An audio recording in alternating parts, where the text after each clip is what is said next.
हाँ तो बच्चा पार्टी आज क्या पढ़ रहा है? कंडक्शन, रेडिएशन, कन्वेक्शन, क्या इलास्टिसिटी, कैलोरीमेट्री,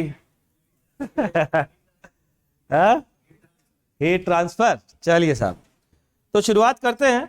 असाइनमेंट डिस्कस होने के पहले से ही कुछ करके आए हो कि नहीं आए हो? मिल गया था तुम लोगों को?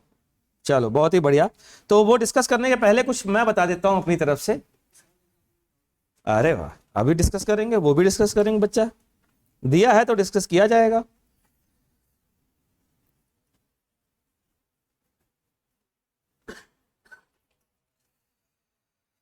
हाँ जी साहब, तो सबसे पहले मैं कंडक्शन में शुरू कर रहा हूं फूरियर्स लॉ से। ये फूरियर्स लॉ क्या होता है? नाम ही इधर पहली बार सुनना है। आप सब जानते हैं फूरियर्स लॉ को, लेकिन ये नहीं जानते हैं कि यही फूरियर्स लॉ है। ये नहीं जानते हैं क्या है साहब फूरियर्स लॉ। ये इधर कौन कर देता है यार थोड़ा सा। हाँ अभी ठीक है। तो फूरियर्स लॉ है फॉर वन डायमेंशन,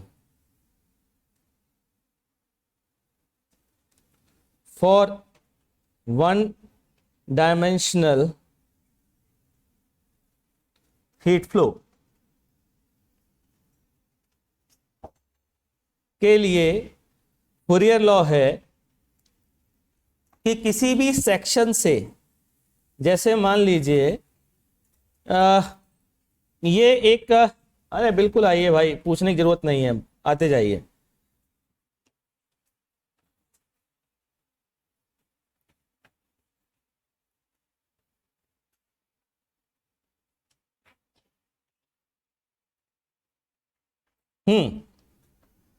यहां से इस रॉड से मैंने कोई सोर्स कनेक्ट कर रखा है, इधर से सोर्स एक कनेक्ट कर रखा है, इधर से एक सोर्स कनेक्ट कर रखा है। हीट सोर्स का मतलब क्या होता है? जिसका टेम्परेचर कांस्टेंट हो। तो मान लेते हैं ये 100 डिग्री सेंटीग्रेड पर है और ये 0 डिग्री सेंटीग्रेड पर है। ठीक, सही। हीट फ्लो हो रहा है इस साइड। फूरियर साहब कहते हैं इसको अगर मैं x बराबर 0 लूं और इसको x डायरेक्शन लूं, तो यहां से x डिस्टेंस पर जो क्रॉस सेक्शन है उससे पास होने वाली हीट या रेट ऑफ हीट फ्लो या हीट फ्लक्स की वैल्यू बताते हैं फूरियर साहब। वो कहते हैं कि इससे पास होने वाली, मतलब इस सेक्शन से जो amount of energy, heat energy per unit time dq by dt is equal to minus के A d T by D x at x equal to x. ये है फूरियर्स लॉ।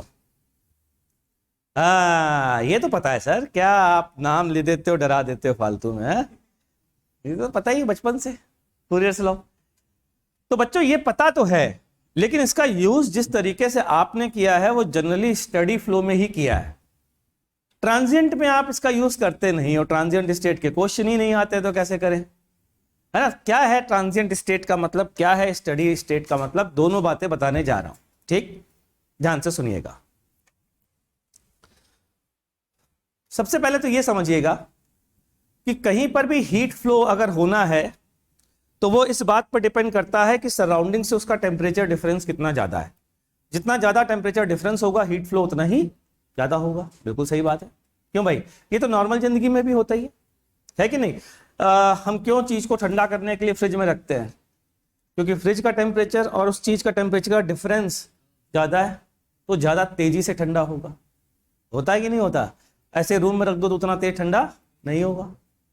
तो जितना ज्यादा टेम्परेचर, ऐसे एक और बात बताता हूं, जो हीट लॉस होते हैं वो भी टेम्परेचर डिफरेंस पर डिपेंड करते हैं। जैसे आप पतीले में, भगोने में पानी गर्म करो भाई, ठीक, क्या होता है भाई? उसको लगातार आप आंच दे रहे हो, लगातार हीट दे रहे हो, तो लगातार टेम्परेचर बढ़ता है, लगातार बढ़ता है। बढ़ते बढ़ते क्या पतीला वतीला सब मेल्ट हो जाता है, खत्म, कुछ नहीं बचा है, फिर कांस्टेंट हो जाता है। क्यों कांस्टेंट हो जाता है? क्या रीजन है कांस्टेंट होने का? आने की हीट और जाने की हीट बराबर हो जाती है, यानी कि नेट उसको कुछ मिल ही नहीं रहा, तो जितना आप दे रहे हो वो सब जा रहा है। यही हर जगह होता है। क्यों? जैसे जैसे उसका टेम्परेचर बढ़ता है, सराउंडिंग से उसका टेम्परेचर डिफरेंस बढ़ता है, तो उससे उससे होने वाला हीट लॉस बढ़ता जाता है। जब वो हीट लॉस आने वाली हीट के बराबर हो जाता है, उसका टेम्परेचर बढ़ना बंद हो जाता है। यही तो होता है हमेशा।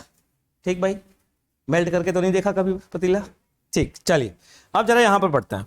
यहां पर अगर आपने एक सडनली मान लीजिए t बराबर 0 पर, टाइम t बराबर 0 पर 100 डिग्री सेंटीग्रेड पर एक रॉड थी, या उल्टा करते हैं, 0 डिग्री सेंटीग्रेड पर एक रॉड थी पूरी की पूरी, ठीक, और इसके चारों तरफ कोटिंग कर दी। ये कोटिंग क्या कर रही है? इस कोटिंग का काम है, अरे शाबाश, ऐसी रॉड को क्या बोलते हैं बच्चों? Insulated rod, well lagged rod, lagging. समझ में आया? तो कहीं वेल लैग्ड रॉड लिखा हो तो घबरा मत जाना। तो लैगिंग का मतलब क्या है? इंसुलेशन करना साइड से, ठीक, लैगिंग। समझ में आया? तो चारों तरफ से कपड़ा आ गया ना भाई, इंसुलेशन हो गया। ठीक, अच्छा जी। अब ये 0 डिग्री पर, और ये 0 डिग्री के सोर्स से भी कनेक्टेड है।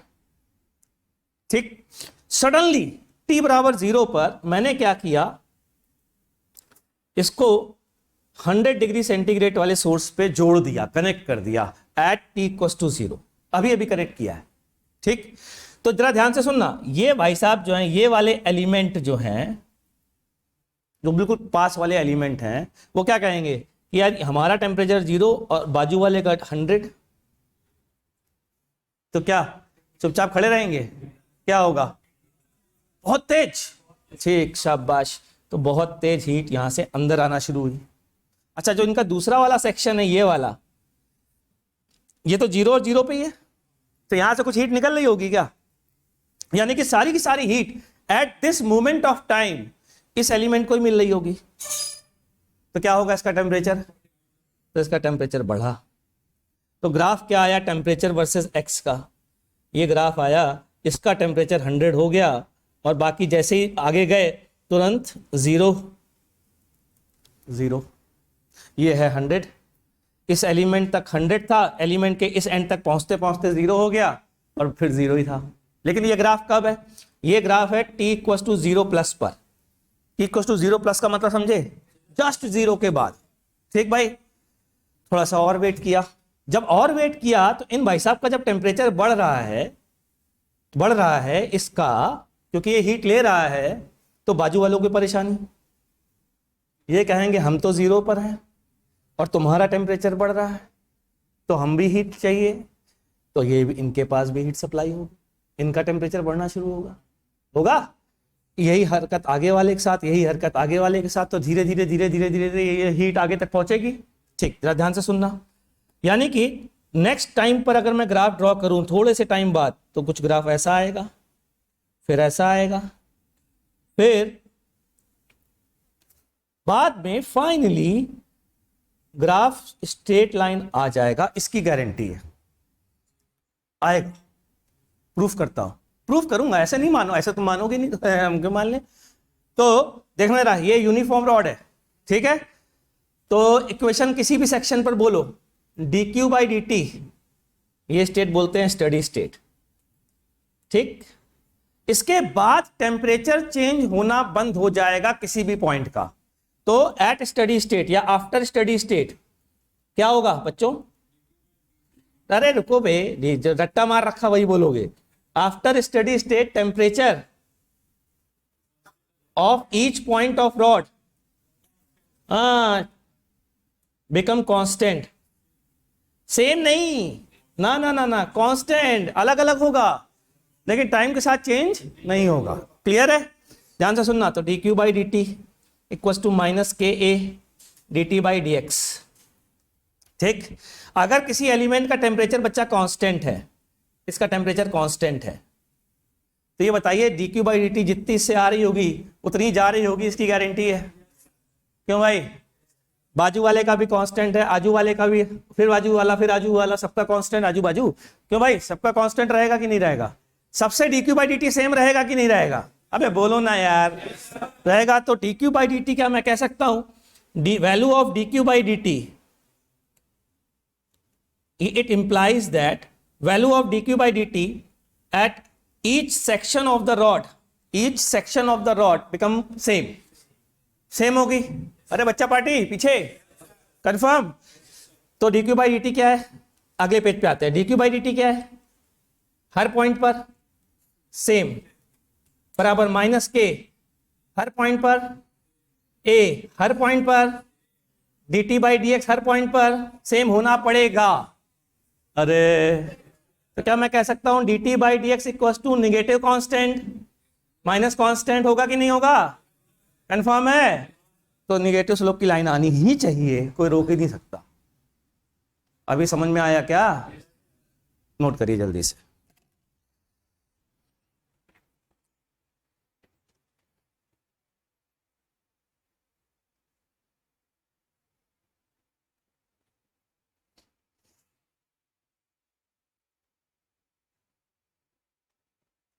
तुम्हारी क्लास लास्ट क्लास किस डेट को है, मतलब अभी ब्रेक के पहले वाली?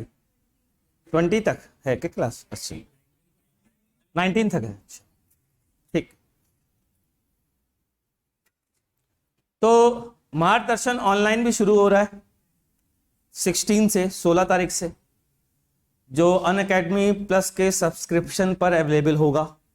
लेकिन उसका सब्सक्रिप्शन भी तुम्हारे जितने भी साथी हो जिनका भी 97.5 से ज़्यादा परसेंटाइल होगा उनके लिए फ्री है। 45 दिन का सब्सक्रिप्शन। 98 लिखा है? नहीं, अब 97.5 कर दिया उसको। हाँ हाँ, अच्छा वो खत्म हो गया ऑफर? अच्छा अच्छा, अरे आओ बे, खेलो आराम से बैठ के, क्या है? हाँ पक्का कंफर्म हो? 10 जुलाई तक था केवल है? हाँ अच्छा, तो बढ़वा दे उसे। आज पहली क्लास है, आज मेरी पहली क्लास है 4 बजे। मैं बात करता हूँ, बढ़वा सकते हैं तो बढ़वा देते हैं, एटलीस्ट आज के लिए या कल के लिए, है ना?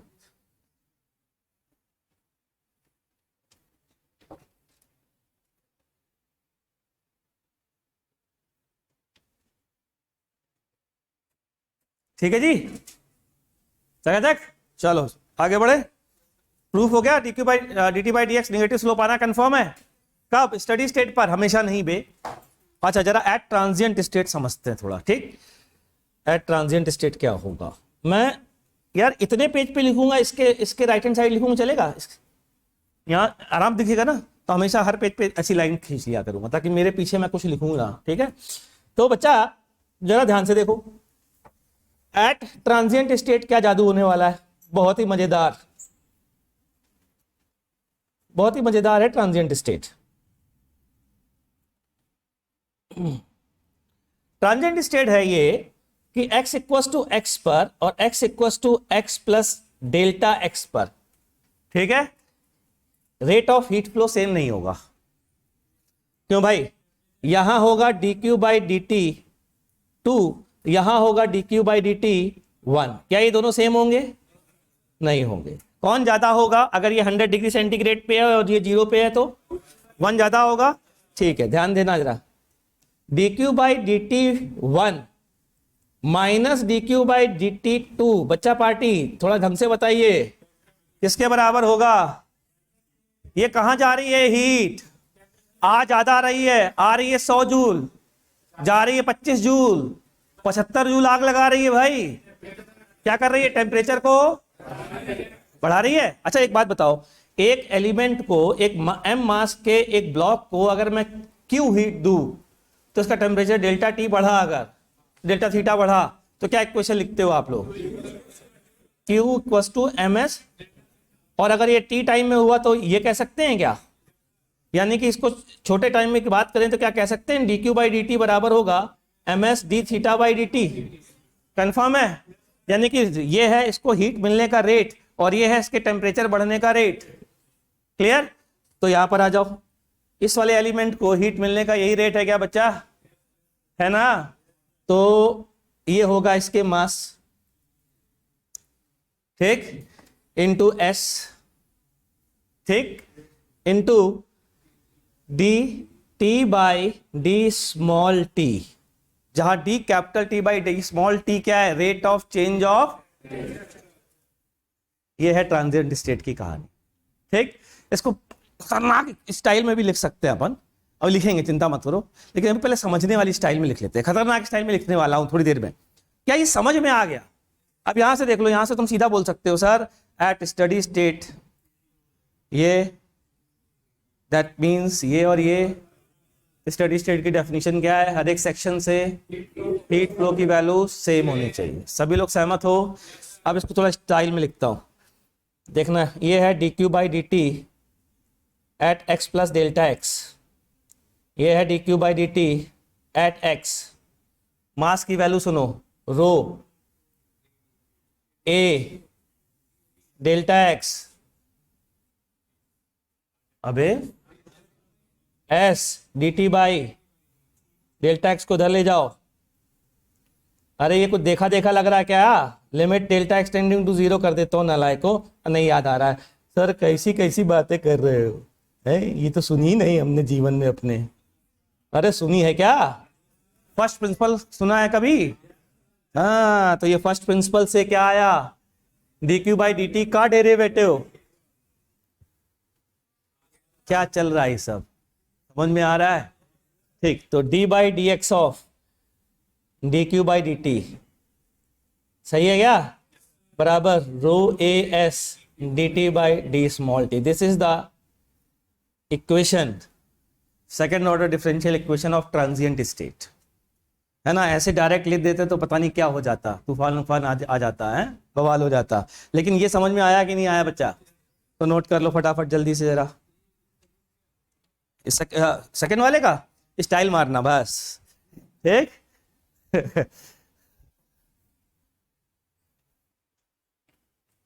अरे कहीं लिखा तो घबराना नहीं, मतलब ये है इसका यूज।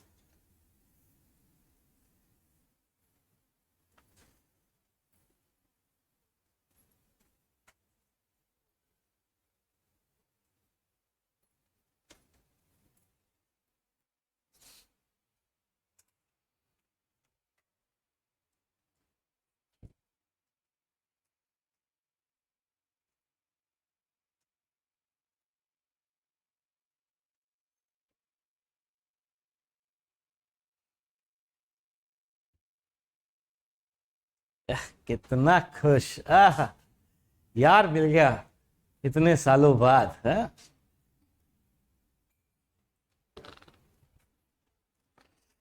आज टाइम पे उठ गया लग रहा तू, है तभी खुश है ना?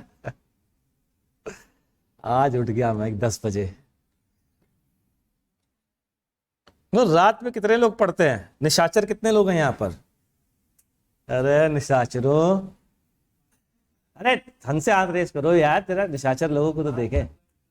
रात को मतलब सुबह तक पढ़ना होता है, रात का मतलब, हाँ मतलब 4 बजे तक, इतना नहीं। अच्छा फिर ठीक, इतने लोग निशाचर हैं।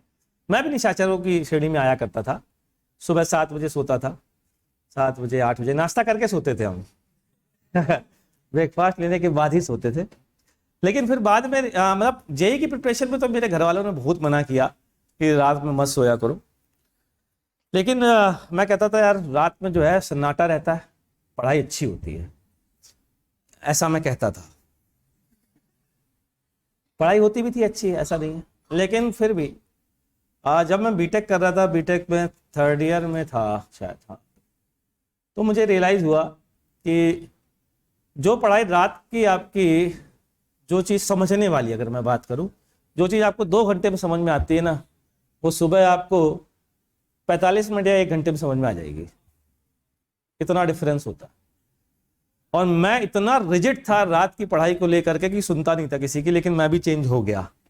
अच्छा बीटेक फर्स्ट ईयर में तो वैसे भी कुछ ऑप्शन ही नहीं था रात में पढ़ने के अलावा, क्योंकि एग्जाम के पहले ही रात को ही पढ़ते थे केवल। हाँ तो यही था, वहां पर यही हाल होता था कि सबसे पहला काम तो यह है कि टॉपर के नोट्स फोटोकॉपी की दुकान पे पहुंचे कि नहीं पहुंचे। फिर ये पूछा जाता था कि कल एग्जाम किसका है, ठीक, तो उस एग्जाम के नोट्स हमें मिल जाएंगे, हाँ हाँ मिल जाएंगे। फोटोकॉपी वाले को भी पता था, ये एक आदमी को छोड़ करके बाकी सब लोग एक रात पहले ही पढ़ते हैं, तो रात भर पढ़ते थे।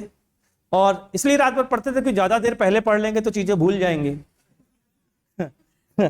तो रात भर उसको बिल्कुल ऐसे ऐसे रखते थे, कहीं गिरे ना गिरे ना गिरे ना गिरे ना, और एग्जाम हॉल में जाके पटक के आ जाते थे।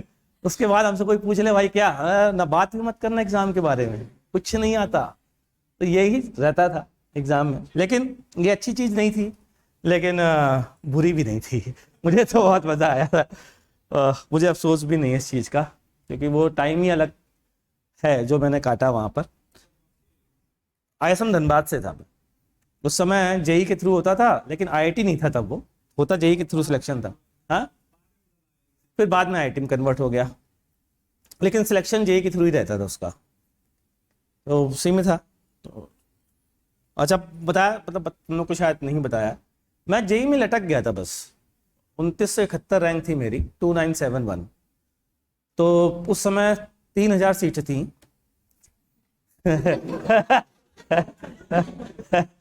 तो फिजिक्स का पेपर तो फोड़ के आया था, मैथ्स का ठीक ठाक हुआ था, और केमिस्ट्री में शायद, मतलब अगर कट ऑफ होगा तो मैं शायद कट ऑफ पार कर गया होगा, और अगर नहीं होगा तो ही मेरा सिलेक्शन हुआ होगा, मुझे कई बार लगता है, क्योंकि 10 या 15 ज्यादा नंबर नहीं आए होंगे 200 में से। हाँ 200 नंबर का पेपर आया था उस साल, तो मेरे 15 ही आए होंगे शायद, या 20 आए होंगे, या किस्मत अच्छी रही होगी तो तुक्का बैठ गया होगा, 22-25 आ गए होंगे। बाकी जो कवर किया था वो मैथ्स और फिजिक्स से कवर किया था, तो लटक गए थे इसीलिए बस, पकड़ करके 2971 रैंक जिंदाबाद। तो फिर अच्छा, इतना शौक भी नहीं था कि एक साल और रुक करके जेई दें, हो गया काफी है, निकल लो। हाँ तुरंत, ठीक है मतलब। हाँ भाई, तो आगे बढ़ते हैं बच्चों। ये ट्रांजिएंट स्टेट की कहानी समझ में आ गई क्या? कोई डाउट? चलिए देखते हैं, क्वेश्चन पूछते हैं आपसे, कितना समझ में आया आपको, हाथों हाथ।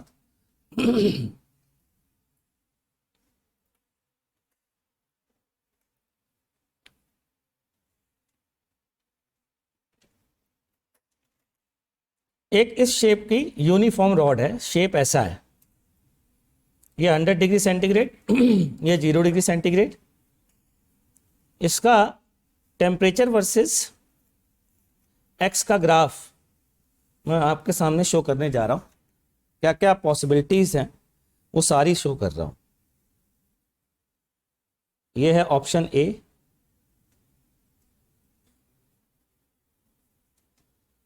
Option B, option C, option D.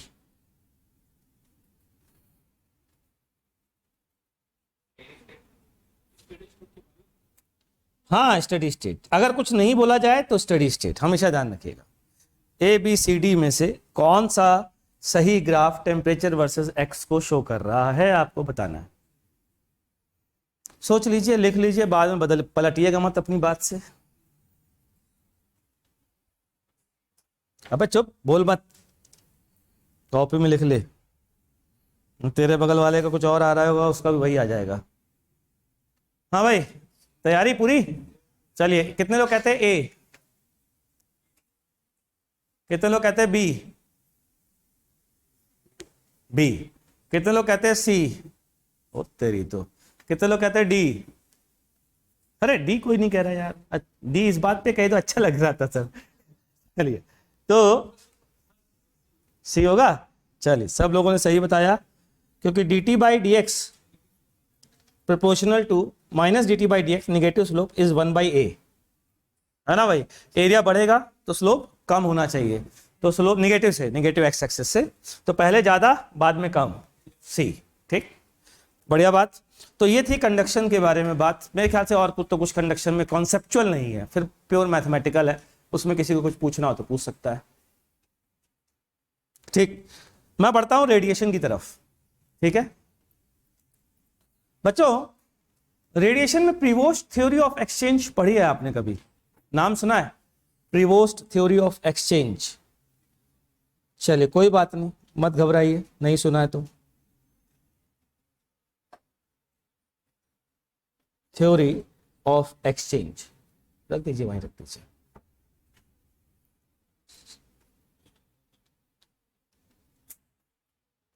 ये है प्रीवोस्ट थ्योरी ऑफ एक्सचेंज। ठीक, एक minute रुकिएगा।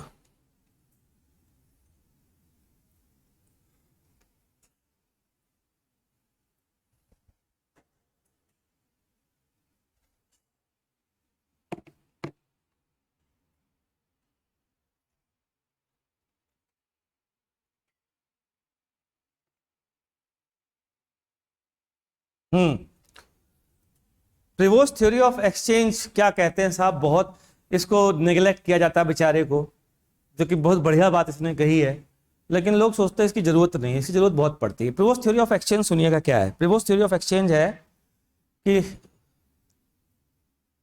For black bodies rate of emission, net rate of emission only depends on temperature of the body and surface property of the body. ठीक, clear? तो पहला point, rate of, या एक काम करो, rate of emission नहीं, emissive power लिख लो। Emissive power याद है कि बताऊं, बता दूं? चलो ठीक, फिर बाद में आऊंगा इस पे, छोड़ो, सारे टर्म समझा देता हूं, ध्यान से सुनना। 4 टर्म यूज होते हैं बेसिकली बॉडी को लेकर के, और 5वां टर्म यूज होता है किसी और चीज को लेकर के, वो बाद में बात करेंगे। मान लीजिए ये कोई बॉडी है, इस पर धूप गिर रही है, जो धूप गिर रही है इसे बोलते हैं इंसिडेंट रेडिएशन, एक पहला टर्म। इसका कुछ हिस्सा बॉडी एब्जॉर्ब कर लेती है और अपने टेम्परेचर को बढ़ा लेती है, जो एब्जॉर्ब किया उसे कहते हैं एब्जॉर्ब्ड रेडिएशन। लेकिन चूंकि कुछ ग्लास भी है यहां पर, इसको ग्लास स्लैब में इमेजिन करो, तो कुछ आर पार भी निकल जा रही होगी, इसे बोलते हैं ट्रांसमिटेड रेडिएशन। और कुछ, आप एक ग्लास स्लैब को, हल्की हल्की शक्ल भी तो दिखती है अपनी, है ना, तो कुछ पार्ट क्या हो रहा है, रिफ्लेक्ट हो रहा है, ये कहलाता है रिफ्लेक्टेड रेडिएशन। अगर यहां से यू एनर्जी गिर रही है, ध्यान से सुनना, कितनी एनर्जी, यू एनर्जी अगर गिर रही है, तो अल्फा यू रिफ्लेक्ट हुई, बीटा यू एब्जॉर्ब हुई, और गामा यू ट्रांसमिट हुई। तो क्या मैं कह सकता हूं alpha plus beta plus gamma बराबर 1 है? ऐसे कैसे? क्योंकि u बराबर alpha u plus beta u plus, तो alpha plus beta plus gamma equals to 1। Alpha की तो क्या बोलते हैं, कोई बताएगा? एब्जॉर्प्टिविटी या एब्जॉर्प्टेंस? एब्जॉर्प्टिविटी या एब्जॉर्प्टेंस, दोनों बोलते हैं, नालायक को कह रहा हूं, ये सोच रहे पूछ रहे हैं एब्जॉर्प्टिविटी। अब मैं कह रहा हूं दोनों बोलते हैं, लिख लो, एब्जॉर्प्टिविटी और एब्जॉर्प्टेंस। खेल रहे हैं सर, बहुत बढ़िया सर। एब्जॉर्ब्ड रेडिएशन, बीटा को क्या बोलते हैं, एब्जॉर्प्टिविटी या एब्जॉर्प्टेंस। अल्फा को रिफ्लेक्टिविटी या रिफ्लेक्टेंस। अल्फा को रिफ्लेक्टिविटी या रिफ्लेक्टेंस। सर अब हम गामा के बारे में बता सकेंगे, इतना तो हमें समझदारी आ गई है। तो गामा को क्या कहेंगे, ट्रांसमिटिविटी और ट्रांसमिटेंस। ठीक,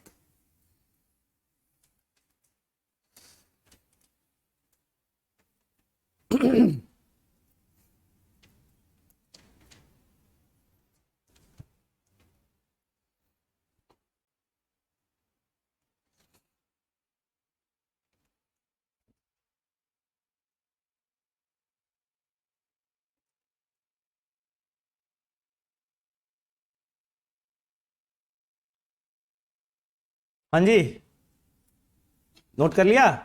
ठीक है, इसमें बॉडी के खुद के टेम्परेचर के कारण एमिशन होता है, वो मैंने यहां पर कहीं भी यूज नहीं किया। मतलब इस बॉडी का टेम्परेचर अगर T है तो ये अपने टेम्परेचर के कारण एज ए सोर्स बन करके, जैसे सन, हीट को रेडिएट करेगा। इसे कौन सा रेडिएशन बोलते हैं? Emitted radiation.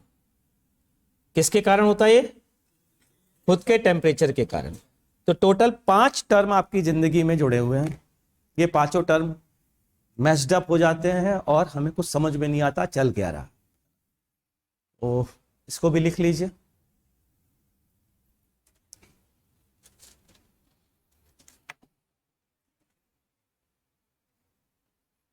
लिख लिया? ठीक है। एक एनालॉजी बताने जा रहा हूं बच्चों, उस एनालॉजी पे ध्यान रखना, ध्यान देना। अच्छा, कितने लोगों को इन टर्म्स में कंफ्यूजन रहता है? हाथ रेस करें, या कभी कंफ्यूजन आया हो? सबको क्लियर है? चलिए फिर हम सीधा प्रीवोस्ट थ्योरी ऑफ एक्सचेंज पर आ रहे हैं। प्रीवोस्ट थ्योरी ऑफ एक्सचेंज कहते हैं कि इमिसिव पावर पता है क्या होती है? नहीं, डेफिनेशन पता है इमिसिव पावर की? नहीं पता? अरे भैया ये लीजिए इमिसिव पावर की डेफिनेशन, हाथों हाथ खत्म कर देते हैं। इमिसिव पावर, कोई भी बॉडी, ठीक, कुछ रेडिएशन एमिट कर रही है। मान लीजिए इसने यू रेडिएशन एमिट किया, ए एरिया से किया, ये एरिया ए है, और टी टाइम में किया, तो इमिसिव पावर क्या डिफाइंड है? U अपॉन AT, है ना? इसमें SCV की जो डेफिनेशन है वो मत पढ़ना, वो नहीं है। उन्होंने पर यूनिट सॉलिड एंगल भी बोल दिया। हमने SCV पढ़ी नहीं तो ना रहेगा बात, ना बजेगी बांसुरी। पढ़ ली होगी, वो ध्यान रखें। उन्होंने पर यूनिट सॉलिड एंगल भी ऐड कर दिया है। तो इसको E को लिखते हैं कई बार, U/T क्या है? U है एमिटेड एनर्जी, एनर्जी है कि नहीं है? इसको कई बार लिखते हैं dP/dA। खास बात देखिएगा, ये पावर है और ये, और जबकि बोल से क्या रहे हो? पावर। तो कोई बड़ी बात नहीं है, ऐसा बहुत बार बोल चुके हो। याद करो last to last class, angular acceleration is not acceleration, angular velocity is not velocity, emissive power is not power. क्यों भाई? अरे हर चीज जो चश्मे का पावर वो थोड़ी ना यार, वो भी तो पावर ही है। तो फिजिक्स में तो ऐसा चलता रहता है ना? कई लोग बहुत परेशान होते हैं ऑसिलेशन की डेफिनेशन में, कहते हैं सर ऑसिलेशन पीरियडिक होना जरूरी नहीं। मैं कहा क्यों? कि डैम्ड ऑसिलेशन, फोर्स्ड ऑसिलेशन नहीं होते हैं पीरियडिक। अब फिर वही बात, damped oscillation is not oscillation. Damped oscillation पूरा टर्म है, फोर्स्ड ऑसिलेशन पूरा टर्म है, और ऑसिलेशन अलग है। ऑसिलेशन की डेफिनेशन एनसीईआरटी में बड़ा बड़ा लिखा है, every oscillation is periodic motion. क्यों? क्योंकि ऑसिलेशन का मतलब forced oscillation and damped oscillation होता ही नहीं है, तो हम क्यों परेशान हो रहे हैं? क्लियर? ठीक। तो नाम बहुत इंपॉर्टेंट होते हैं फिजिक्स में। कॉमन सेंस से जो नहीं, फील से काम करें, वो चौपट होते हैं यहीं पर आकर के कि सर फील तो वो वाली आ रही है, पावर, ताकत वाली पावर, लेकिन ये तो चश्मे की पावर है। तो फील से काम नहीं करना। फील से काम करोगे तो तुमको क्या फील आएगी कि एनर्जी जो है फ्रेम पर डिपेंड करती है। क्यों भाई? भाई हम तो बचपन सोच रहे हैं एनर्जी फ्रेम पर कैसे कोई डिपेंड कर सकती है, मेरे अंदर कितनी एनर्जी है, किसी और के दौड़ने से क्या फर्क पड़ता है? लेकिन अगर डेफिनेशन पे जाएंगे तो kinetic energy half mv² frame पर डिपेंड करती है। जी हाँ करती है, बिल्कुल करती है। तो इसीलिए कॉमन सेंस को साइड में रखते हुए ही फिजिक्स पढ़नी चाहिए, और फिजिक्स का कॉमन सेंस डेवलप होने का मौका देना चाहिए अपने आप को। थोपना नहीं चाहिए पहले वाले कॉमन सेंस को फिजिक्स पे, कभी नहीं थोपो, उसको डेवलप होने का मौका दो। ठीक। तो इमिसिव पावर क्या है? Emissive power, power per unit area. मतलब इसकी डायमेंशन की बात करें तो वही है जो इंटेंसिटी की डायमेंशन है। क्लियर? चलिए अब आगे बढ़ते हैं और इमिसिव पावर की बात करते हैं। Emissive power of a black body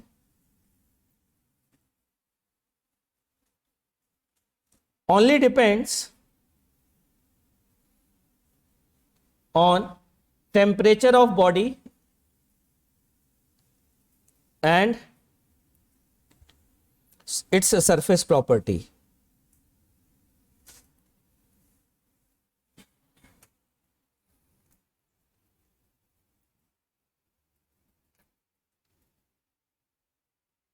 ठीक।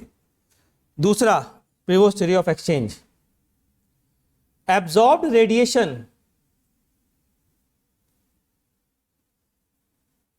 by a black body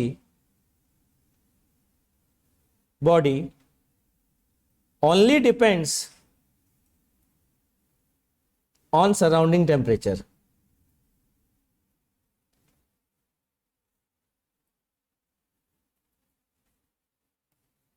Only depends on surrounding temperature.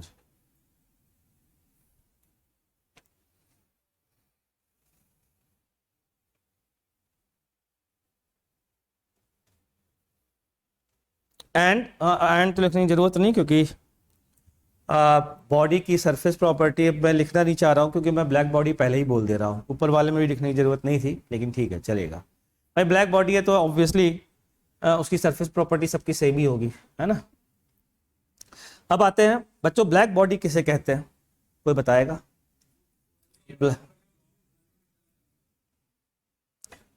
Black body उसे कहते हैं जिसके लिए gamma 0, alpha 0, beta equals to 1, ये कॉम्बिनेशन होता है ब्लैक बॉडी का। क्लियर? सिंपल सी डेफिनेशन। जिसकी एब्जॉर्प्टिविटी 1 हो, जितना गिरे सब एब्जॉर्ब, ब्लैक बॉडी कहलाती। ठीक, ना रिफ्लेक्ट करे ना ट्रांसमिट करे।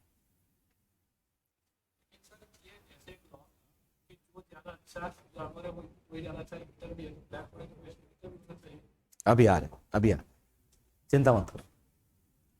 अभी तुम्हारी वाली बात के दो मतलब भी निकलते हैं कई बार, तो जो गलत मतलब है वो क्या होता है वो भी बताऊंगा।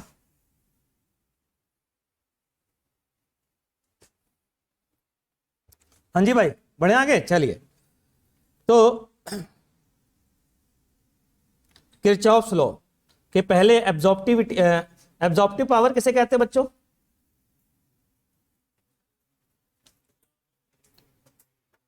ए से डिनोट करते हैं, है ना। और absorptive power is basically absorptivity.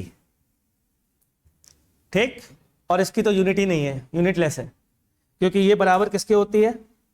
Absorbed radiation divided by incident radiation. ठीक, ये हो गई एब्जॉर्प्टिव पावर। और किरचॉफ्स लॉ क्या होता है? अच्छा एक मिनट, पहले एमिसिविटी भी बता दूं, ये ठीक है। अच्छा, स्टीफन्स लॉ बोलो। इक्वल्स टू सिग्मा टी की पावर 4। अबे ए नहीं आएगा, एमिसिव पावर में ए नीचे आता है। dq बाई dt जो उससे निकल रहा है per unit area sigma T की पावर 4, तो dq बाई dt एमिटेड बराबर होता है सिग्मा ए टी की पावर 4। सर इसमें क्या बहुत बड़ा डिफरेंस है। इंटेंसिव प्रॉपर्टी और एक्सटेंसिव प्रॉपर्टी के बारे में कोई जानकारी है आपको? कितने लोगों को है? किसे कहते हैं इंटेंसिव प्रॉपर्टी?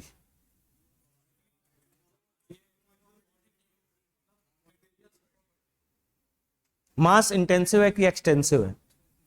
बॉडी की प्रॉपर्टी है, मटेरियल की है, मास बिल्कुल है।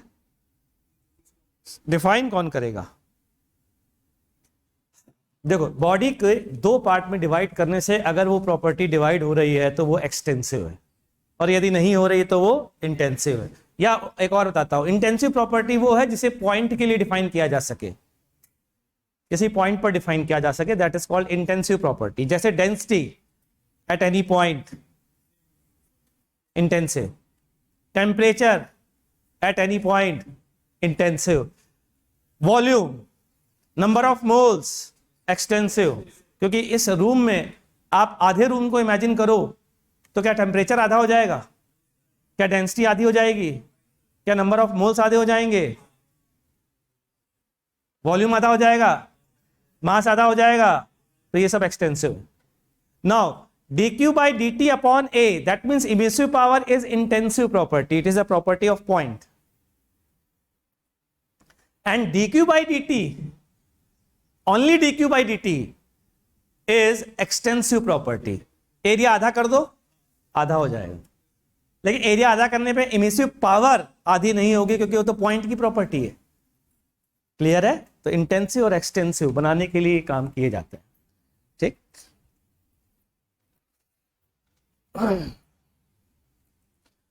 तो ये है इंटेंसिव प्रॉपर्टी।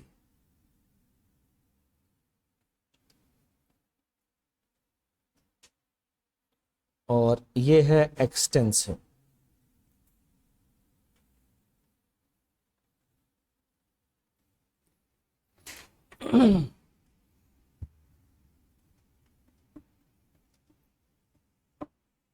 ठीक, ये हो गया ब्लैक बॉडी के लिए।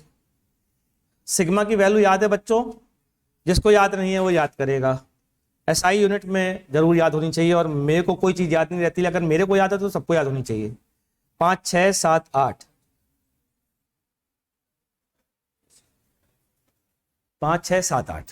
ठीक, अच्छा अब 8 में सर माइनस की प्लस कैसे याद रखोगे? मतलब मेरे लिए तो बहुत चैलेंजिंग होता है याद करना, मैं बता रहा हूँ, मतलब बहुत चैलेंजिंग है, जितना आप सोच सकते हो उससे भी ज्यादा। लेकिन मैं कैसे याद करता हूँ, देखो मैं ऐसे याद करता हूँ कि नॉर्मल रूम टेम्परेचर पर जो पावर एमिटेड होगी वो नॉर्मल ही तो होगी। क्यों भाई? तो नॉर्मल टेम्परेचर 27 डिग्री, 273 ऐड करो 300, 300 की पावर 4 करो, 10 टू पावर 8 आया। उसको फाइनाइट बनाने के लिए 10 टू पावर -8 का मल्टीप्लाई करोगे या 10 टू पावर +8 का मल्टीप्लाई करोगे? लो याद रहेगा माइनस। सही है भाई? तो माइनस क्यों आएगा समझ में आ गया? तो 5.67 इंटू 10 टू पावर -8 याद, ध्यान रखना, ये याद रखना है सिग्मा की वैल्यू। इसी बार जेईई मेंस में एक क्वेश्चन आया था, किस सेक्शन में आया था मुझे नहीं पता, उसमें वैल्यू दी नहीं गई थी सिग्मा की, यूज करनी थी खुद से। ठीक है ना, एक चीज। दूसरी चीज ये है कि फॉर ग्रे बॉडी, अरे सर ये ग्रे बॉडी क्या होता है? जो आप लोगों को नॉर्मल बॉडी, रियल बॉडी की तरह पढ़ाया गया है आपके बैचेस में, वो रियल बॉडी नहीं पढ़ाई गई है। आपके बैचेस में आपको पढ़ाया गया है ग्रे बॉडी। कैसे कहा आपने?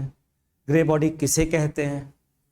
ग्रे बॉडी उसे कहते हैं जिसके एमिशन का पैटर्न एंगल पर डिपेंड ना करता हो, हर एंगल पर सेम हो। इसे बोलते हैं डिफ्यूज्ड रेडिएशन। ठीक, टेम्परेचर पर डिपेंड ना करे, टेम्परेचर पर डिपेंड ना करे मतलब बताता हूं, मतलब ये बच्चों कि ऐसी बॉडी का ई हम डिफाइन कर सकें टेम्परेचर के साथ कांस्टेंट, उसे बोलते हैं grey body. Otherwise for real body E depends on, for real body कोई बताएगा किस पे ई डिपेंड करता है? लैम्डा, टेम्परेचर, थीटा, 3 चीजों पर डिपेंड करता है। लैम्डा पर भी डिपेंड करता है, वेवलेंथ, कौन सी वेवलेंथ एमिट हो रही है उस पर भी डिपेंड करता है। सबके लिए अलग अलग होता है रियल बॉडीज में। अरे कैसे नहीं होता बे? लाइट गिर रही है, कलर ग्रीन दिख रहा है इनकी टी शर्ट का, क्यों दिख रहा है? क्यों दिख रहा है? बाकी सब एब्जॉर्ब कर रहे हैं, ग्रीन रिफ्लेक्ट कर रहे हैं, बाकी सब एब्जॉर्ब कर रहे हैं, तो बाकी सारे लैम्डा के लिए एब्जॉर्प्टिविटी ज्यादा है, ग्रीन के लिए कम है। होगी ना लैम्डा पर डिपेंड? आया समझ में? तो लैम्डा पर डिपेंड करता है। टेम्परेचर बढ़ा दो इस टी शर्ट का, जल जाएगी, वो बात अलग है। अगर नहीं जल रही होती तो भी कलर चेंज हो जाता। अरे बोलो ना यार, तो उसके रेडिएशन का ये फॉर्मूला ही वैलिड नहीं होता। अलग अलग एंगल से अलग अलग इमिसिव पावर होती है। रियल बॉडीज की बात कर रहा हूं, तो रियल बॉडीज के लिए ई 3 का फंक्शन होता है, ब्लैक बॉडी के लिए किसी का फंक्शन नहीं होता, और ग्रे बॉडी के लिए भी किसी का फंक्शन नहीं होता। ग्रे बॉडी एक आइडियल बॉडी है, ठीक, लेकिन ब्लैक बॉडी से थोड़ी कम आइडियल है, रियल के थोड़ा ज्यादा पास है। ठीक, ई की value for black body equals to, और ग्रे बॉडी के लिए ई less than 1, 0 to 1।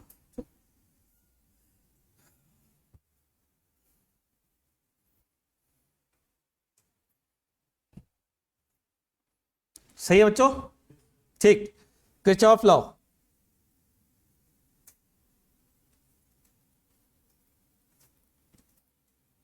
Kirchhoff's law actual में होता है ए बराबर ई, एक्चुअल में तो होता है a at any lambda any temperature any angle is equal to emissivity same lambda same temperature same theta. Actual में तो ये होता है, लेकिन हमारे सिलेबस में कि कौन सी बॉडीज हैं, ग्रे बॉडी, हमारे लिए ए बराबर ई, खत्म। इसी को लोग कहते हैं, एक स्टेटमेंट बोला जाता है बोर्ड में बहुत famous, good absorbers are good emitters. इससे लोग कंफ्यूज हो जाते हैं। क्या कंफ्यूज होते हैं? अच्छा, जो ज्यादा अच्छा एब्जॉर्ब कर रहा है वो ज्यादा अच्छा एमिट कर रहा है। नहीं नहीं, स्टडी स्टेट पे हर चीज जितना एब्जॉर्ब करती है उतना ही एमिट करती है, हर चीज। तो फिर ये स्टेटमेंट का क्या मतलब है, थोड़ा गहराई में समझो। ये जब बोला जाता है जो ज्यादा अच्छा एब्जॉर्बर है, जो ज्यादा अच्छा एब्जॉर्बर है, किससे कंपेयर करके बोला जा रहा है? उससे, ब्लैक बॉडी से, या यूं कहें इंसिडेंट रेडिएशन का। इंसिडेंट रेडिएशन का जो जितना अच्छा परसेंटेज एब्जॉर्ब करेगा, जो जितना अच्छा फ्रैक्शन एब्जॉर्ब करेगा, वो सरफेस ब्लैक बॉडी के सेम टेम्परेचर की ब्लैक बॉडी से उतना ही फ्रैक्शन एमिट करेगा। है मतलब सुनो, फिर से बताता हूं। मान लीजिए इस सरफेस पे 100 एनर्जी गिर रही है और ये 90 जो है एब्जॉर्ब कर ले रहा है। 100 एनर्जी गिर रही है और 90 एब्जॉर्ब कर रहा है। ध्यान से सुनना, ठीक। अब इसी तरीके की एक ब्लैक बॉडी ले आया, दोनों का टेम्परेचर सेम कर दिया, ठीक। ब्लैक बॉडी 1000 एमिट कर रही है यूनिट, तो गारंटी है ये 900 यूनिट एमिट करेगा। अगर ब्लैक बॉडी सेम शेप की ब्लैक बॉडी अगर 1000 एमिट कर रही है तो ये उसी टेम्परेचर पर 900 एमिट करेगा। नहीं समझ में आया? तो इसका कंपैरिजन, एमिशन का कंपैरिजन किससे करना है? ब्लैक बॉडी से। और एब्जॉर्प्शन का कंपैरिजन करना किससे करना है? इंसिडेंट रेडिएशन से। चाहो तो ब्लैक बॉडी से भी कर सकते हो। क्यों? क्योंकि इंसिडेंट रेडिएशन ब्लैक बॉडी के केस में 100% एब्जॉर्ब हो जाता। तो आप चाहो तो ये भी कह सकते हो कि दोनों केस में ब्लैक बॉडी से कंपैरिजन है, आपस में एक दूसरे से कंपैरिजन नहीं है कि जो अच्छा एब्जॉर्बर है वो अच्छा एमिटर है। का मतलब इस सेम टाइम पर जो ज्यादा अच्छा एब्जॉर्ब कर रहा है वो ज्यादा अच्छा एमिट कर रहा है, ये नहीं है इसका मतलब। एब्सोल्यूट वे में नहीं है, रिलेटेड टू ब्लैक बॉडी है। तो रिलेटेड टू ब्लैक बॉडी जो जितना अच्छा एब्जॉर्बर है, रिलेटेड टू ब्लैक बॉडी वो उतना ही अच्छा एमिटर है, ये है इसका मतलब। अरे कुछ पल्ले पड़ा, नोट कर लीजिए। हाँ बिल्कुल, लेकिन वो ऐसे बोल दिया जाता है तो भ्रमित हो जाते हैं लोग। अच्छा, गुड एब्जॉर्बर गुड एमिटर सोच लेते हैं, जबकि ये तो स्टडी स्टेट की कंडीशन है। हाँ भाई, ठीक। चलिए, net rate of heat loss due to radiation.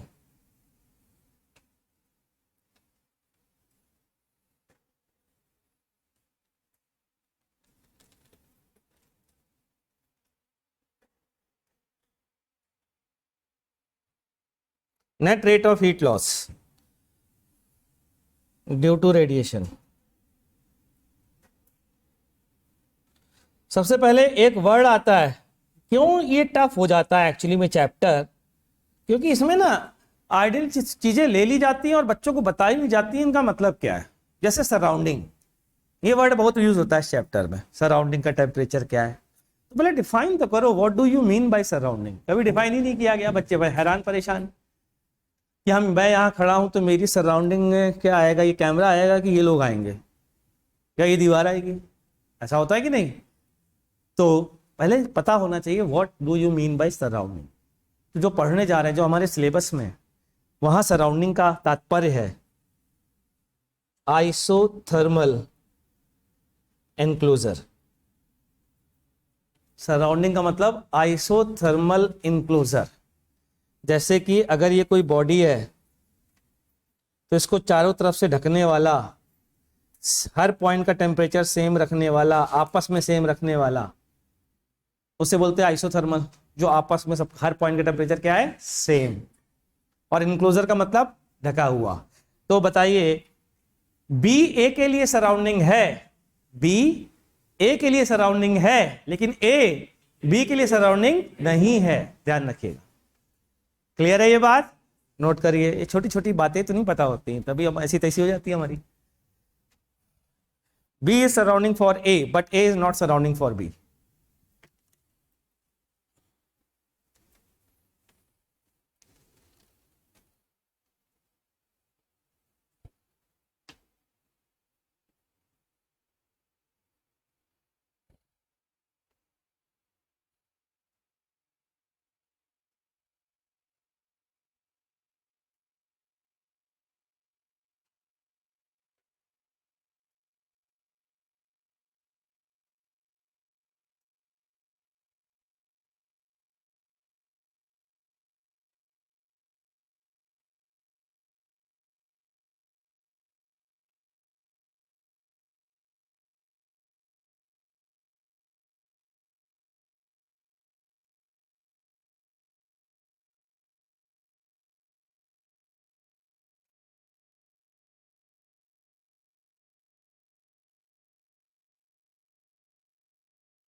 हाँ भाई, ठीक, चलिए।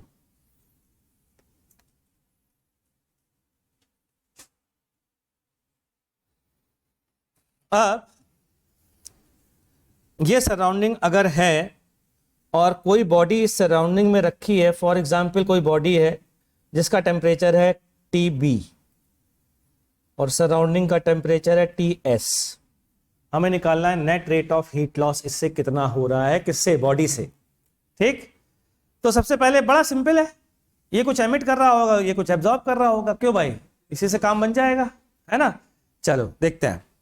फिलहाल तो ये दोनों की दोनों ब्लैक बॉडी है,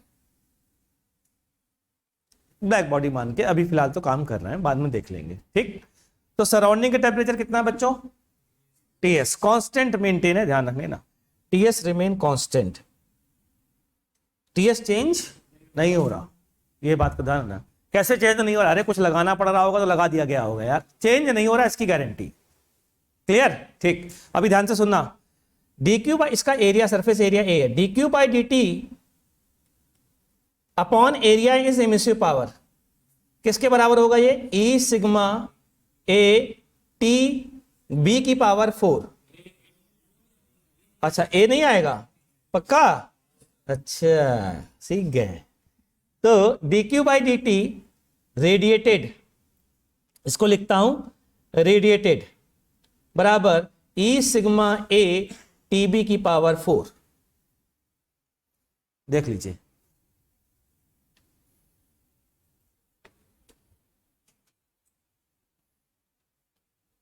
आराम से, तसल्ली से।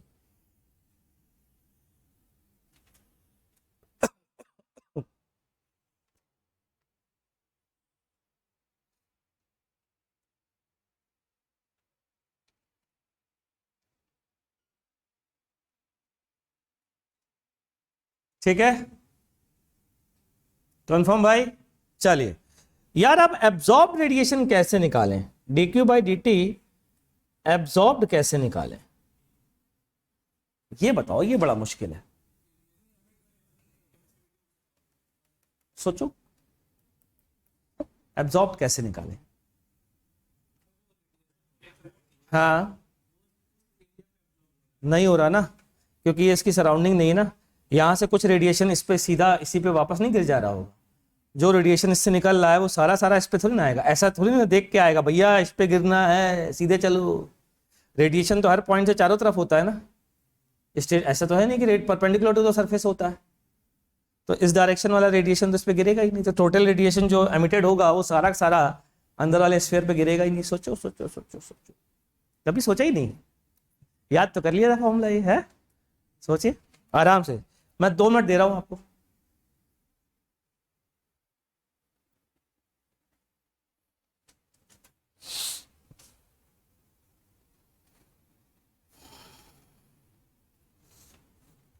इसमें एक चीज और लिख लीजिए, आइसोथर्मल इनक्लोजर के साथ साथ black body enclosure, isothermal black body enclosure, isothermal black body enclosure, surrounding का मतलब, हाँ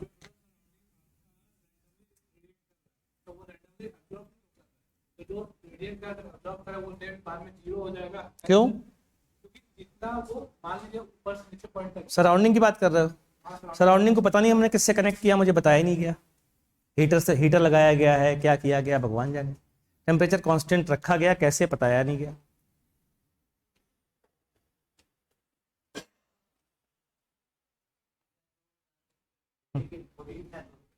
बॉडी कितना एब्जॉर्ब कर रही है, नहीं वो तो वही तो बताया, सराउंडिंग जितना एमिट करेगी वो सारा का सारा बॉडी गिरेगा ही नहीं, क्यों, कहाँ लिखा है, क्या ऐसा कौन सा फॉर्मूला है जो एरिया अंडर वाले के लिखेंगे, ऐसा कोई फॉर्मूला बताया गया है फिर।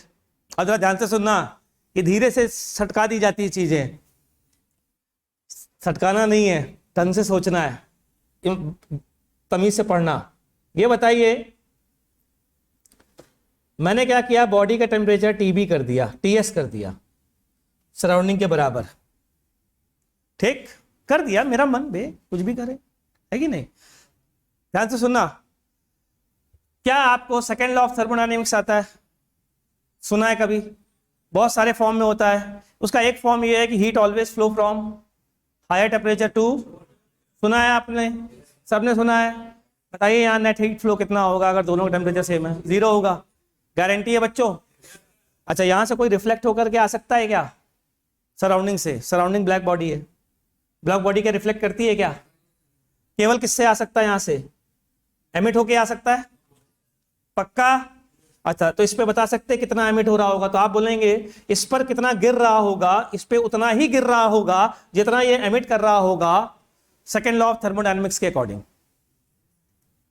अगर टेम्परेचर सेम है तो नेट हीट फ्लो 0 होना चाहिए कि नहीं, तो इस केस में क्या मैं कह सकता हूं, dq by D T absorb equals to dq by D T radiated या सॉरी एमिटेड, पक्का कितना होगा, E सिग्मा A TS की पावर 4, कोई डाउट, कोई डाउट, अरे बोलो ना यार, चलो प्रीवोस्ट थ्योरी ऑफ एक्सचेंज पढ़ो, वापस से पढ़ो, प्रीवोस्ट थ्योरी ऑफ एक्सचेंज, दूसरा वाला point, absorb radiation of A black body only depends on, ठीक, यानी सराउंडिंग टेम्परेचर चेंज ना करूं तो क्या एब्जॉर्ब रेडिएशन चेंज होगा,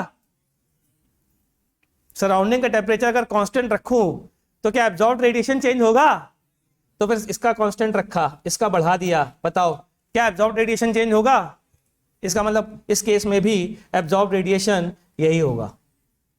अरे भैया समझ में आई, नीरा चल क्या रहा है ये, आया समझ में, तो बॉडी के टेम्परेचर बढ़ाने या घटाने से एब्जॉर्ब रेडिएशन में फर्क नहीं पड़ता, नोट कर लीजिए।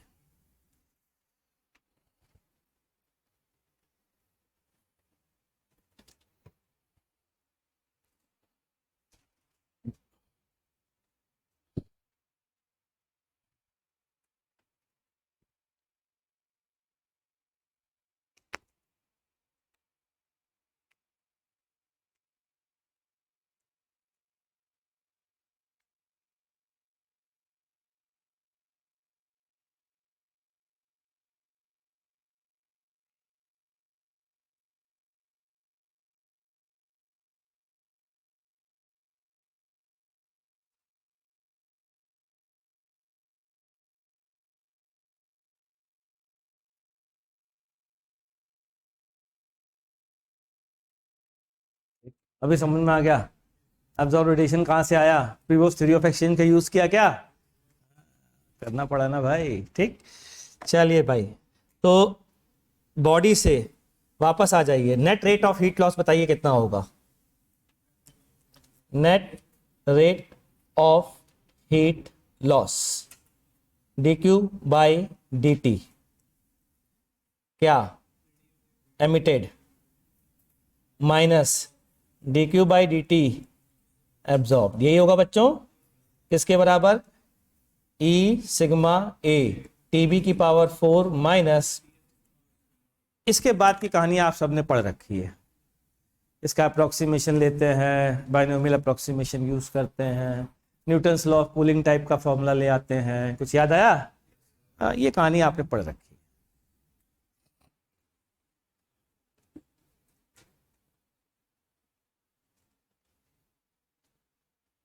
एक चीज हमेशा ध्यान रखना सभी लोग, अब क्वेश्चन के पॉइंट ऑफ व्यू से बता रहा हूं आप सबको, dq बाई डी टी इस दुनिया में कितने जगह आता है, इसको थोड़ा सा ध्यान से देखो।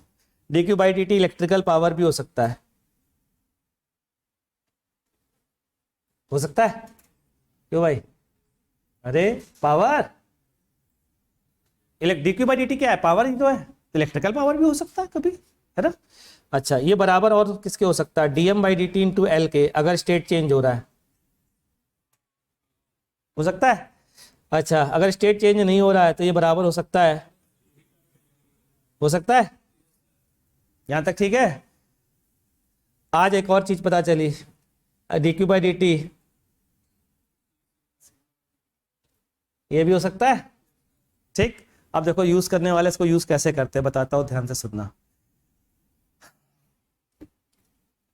यूज करने वाले क्वेश्चन कैसे बनाते हैं, इन्हीं बातों को सबको जोड़ देते हैं। वो कहते हैं एक रॉड है,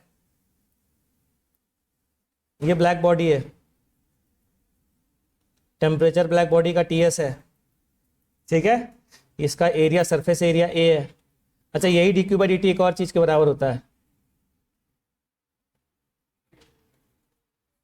जो अभी थोड़ी देर पहले पढ़ा, होता है, देखते जाना।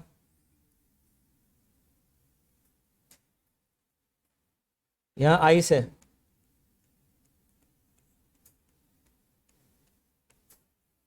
ठीक, यहां पर आइस है।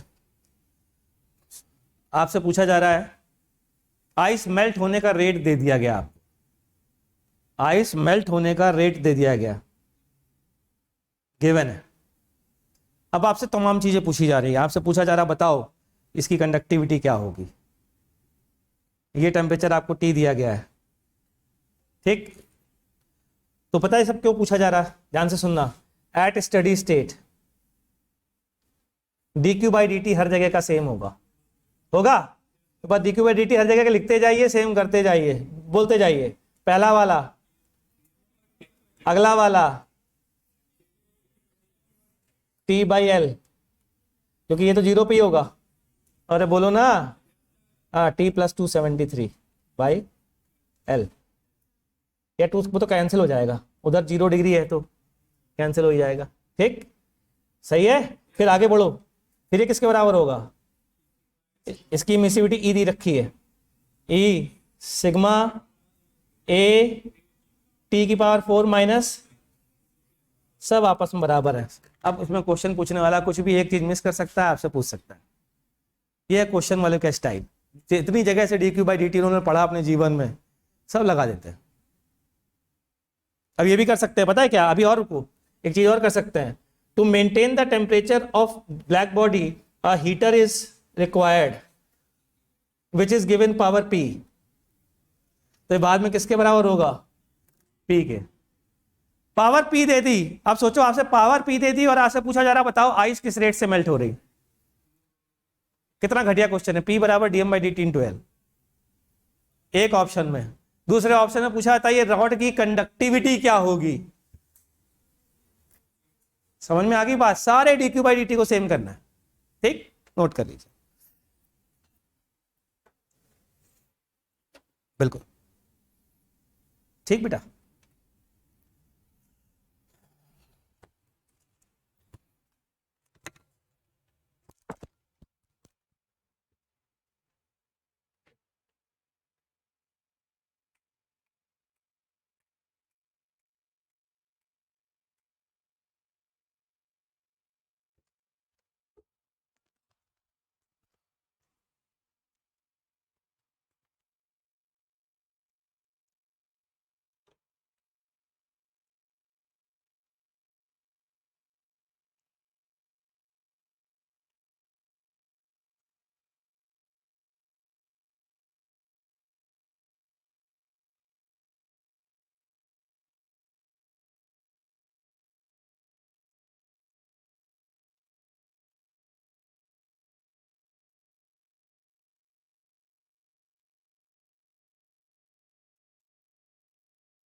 ठीक भाई, चलिए।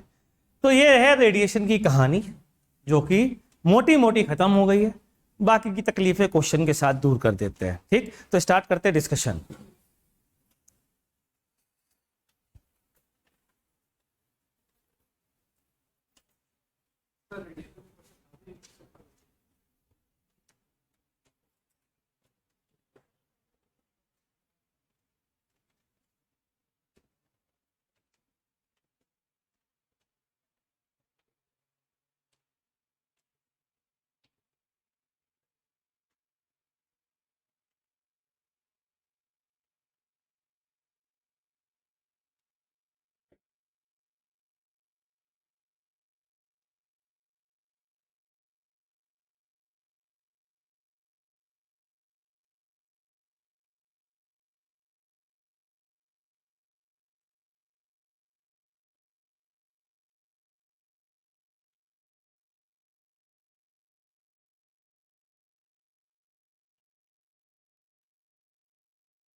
हाँ भाई, ठीक। मेरे को एक्चुअली भी मैसेज में मिल ही नहीं रहा है, तो किसी ने मतलब किसने भेजा था मेरे को आप लोग का 6 नंबर या 5 नंबर है? अच्छा 5 है क्या? ओह सॉरी, मैं 6 ढूंढ रहा था। 6 मिल गया तुम लोगों को? 6 शायद फ्लूट का है, ले लीजिएगा, आज आ गया होगा। केटी जी का है? हाँ हाँ हाँ, केटी जी का, सही कह रहे हो।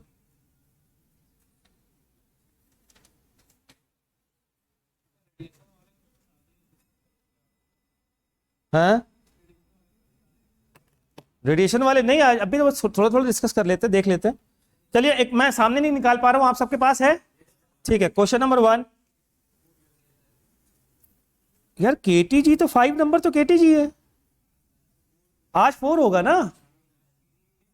आज टर्न था क्या केटी जी का? केटी जी पढ़ने का टर्न था आज। हाँ, डिस्कशन तो इसी का था ना। ठीक, क्वेश्चन नंबर 1। रोटेशन 2 दिन चल गया था ना, तो उसके हिसाब से तो सही चल रहा है भाई। 2।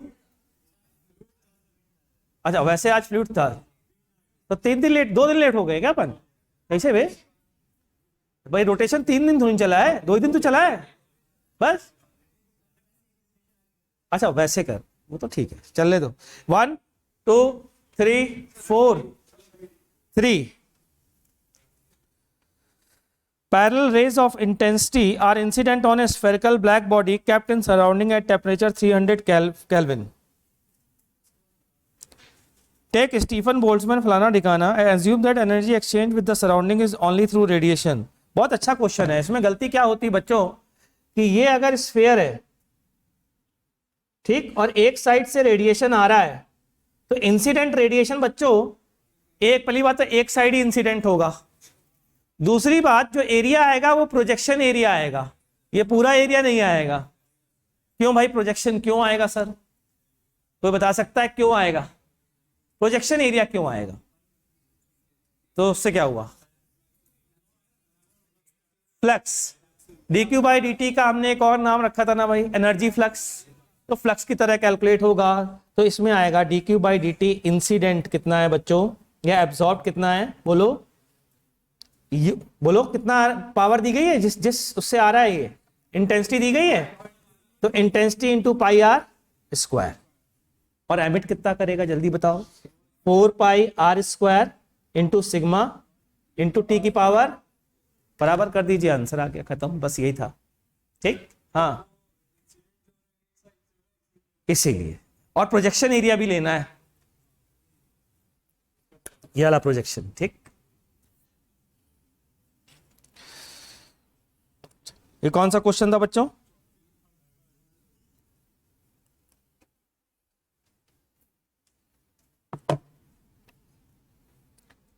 क्वेश्चन नंबर 4, फोर्थ में डाउट, फोर्थ मेरा फेवरेट क्वेश्चन।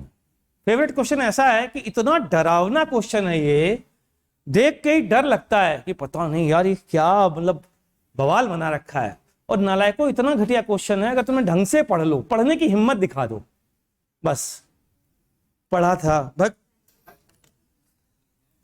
एग्जैक्ट नहीं आ रहा है बच्चों, मिनिमम पूछा है, आ रहा उससे।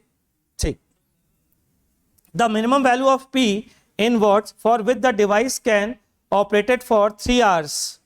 A water cooler of storage, मैं भी भूल गया हूं, पढ़ लेता हूं एक बार, 120 लीटर।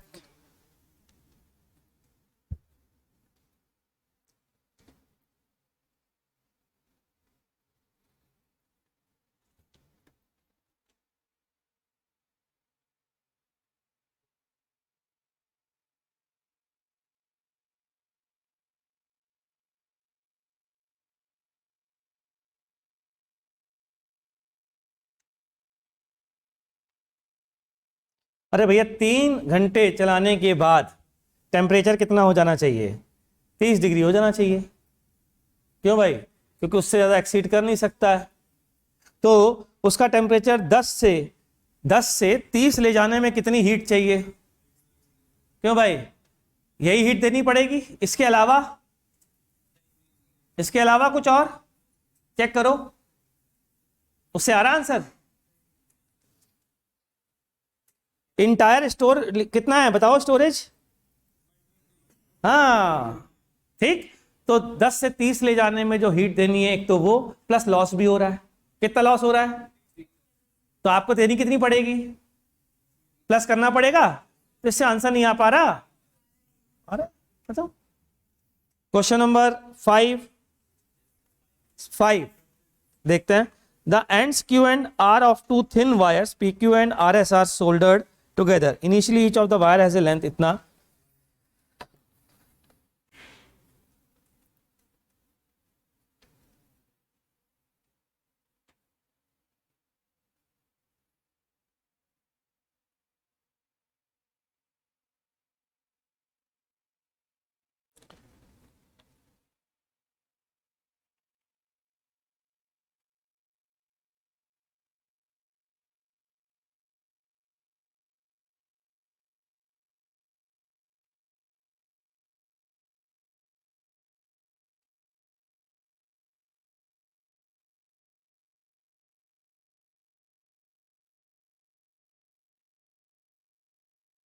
जंक्शन वाला कौन सा पॉइंट है,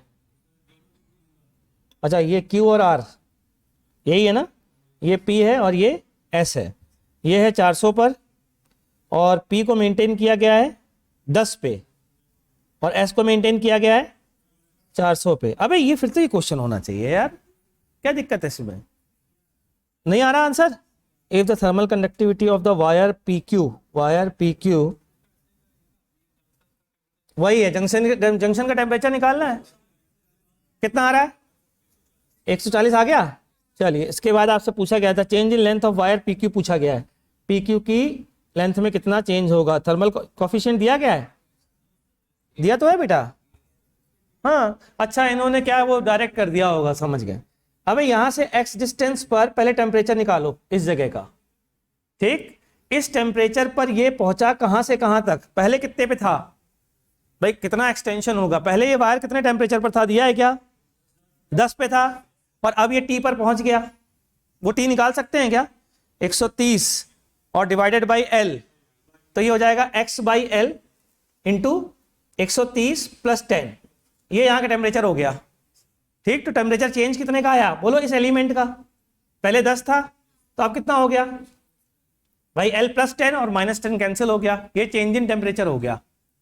अरे ठीक, तो क्या होता है लेंथ में चेंज, याद करो जरा। Delta L equals to L alpha delta T, ये डेल्टा टी आ गया into L alpha into D X. कहां से कहां तक? 0 से एल। क्या इससे आंसर आ रहा है बच्चों? ठीक, हाँ।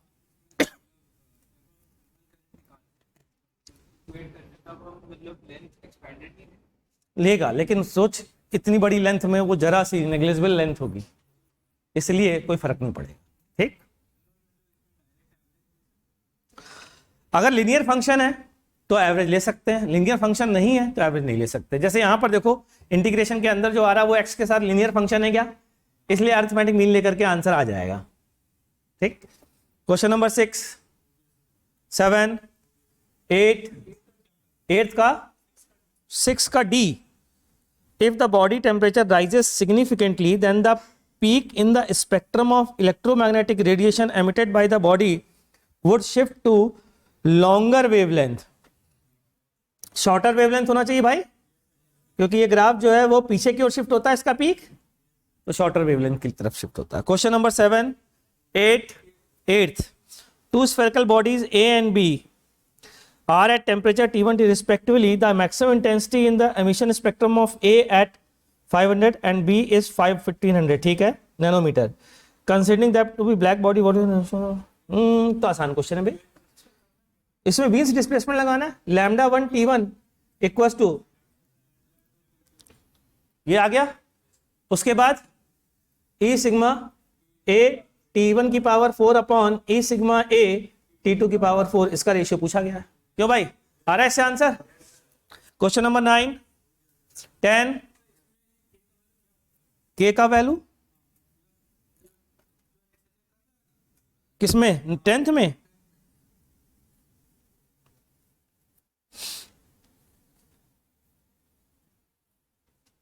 ठीक है, किसका वैल्यू पूछ रहा है बेटा? K की वैल्यू निकाल ले, इक्विवेलेंट कैसे निकालेगा?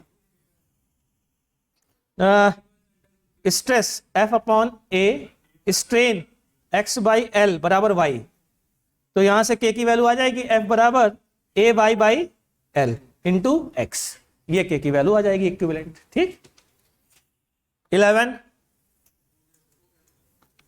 12, 13, 13,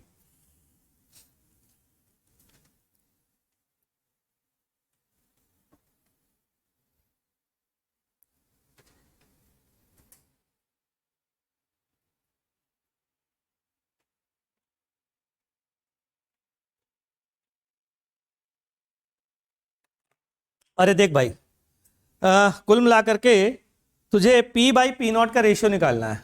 ठीक है, P जब ऑलरेडी P था, P नॉट था 487 पर P नॉट था शायद, चेक करो। When the metal surface is at temperature of 487, the sensor shows a value 1. Value 1 कब आएगी? P और P नॉट की वैल्यू 2 के बराबर होगी।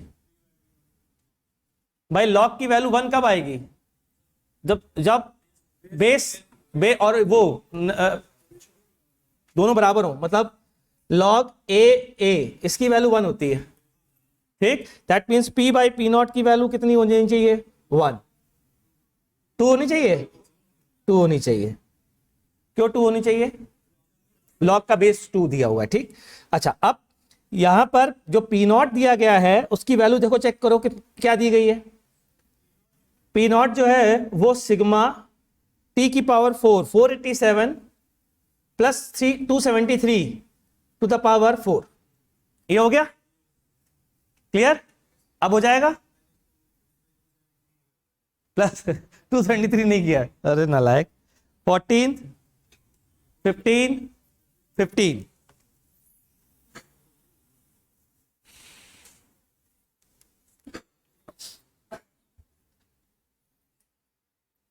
A liquid at 30 degree centigrade is poured very slowly into a calorimeter that is at temperature of 110 degree centigrade. ठीक. The boiling temperature of the liquid is 80. It is found that the first 5 gram of the liquid completely evaporates. मजा आ गया यार. First 5 ग्राम completely evaporates का मतलब क्या हुआ है? 5 ग्राम जब 5 ग्राम इवेपोरेट हुआ होगा एग्जैक्टली वहां पर जाकर के टेम्परेचर 80 डिग्री हो गया होगा. क्या ये आप इंफॉर्मेशन निकाल पाए इससे? आप समझ में आ गया? अब हो जाएगा बच्चा. चलो शाबाश. Question number 16 part B. Question number 1 2 3 में 2 का फैक्टर नहीं आ रहा. इसलिए नहीं आ रहा है क्योंकि आपने F हर सेक्शन पे F ले लिया है.